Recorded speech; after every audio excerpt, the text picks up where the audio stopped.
Hello বন্ধুরা, আজ একটা ভিন্ন রকমের ভিডিও আপনাদের নিয়ে এসেছি শ্মশান ঘাটে।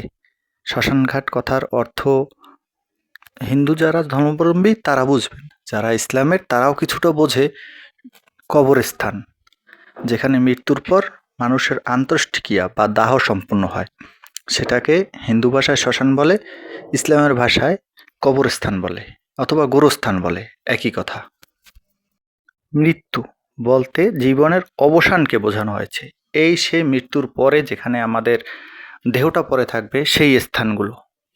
দেখেন, এখানে গেলে আপনার আপনি যত টাকা পয়সারই মালিক হন না কেন অথবা ধন সম্পদের মালিক হন না কেন, এখানে গেলে আপনার মন অটোমেটিক পবিত্রতা হয়ে যাবে।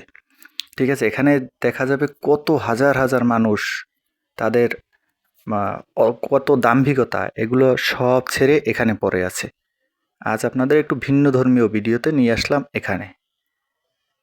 এখানটা সম্পর্কে বেশি কথা আমি বলবো না, আপনারা দেখেন, অনুধাবন করেন আমার কথাগুলো, মৃত্যুর পরে কি হবে এই কথাগুলো অনুধাবন করেন এবং একটু ভালোভাবে চলতে চেষ্টা করেন, সৎ পথে চলেন। ওকে বন্ধুরা, টাটা, বাই বাই। দেখতে থাকুন আর আমাকে একটু সাপোর্ট করেন। ওকে।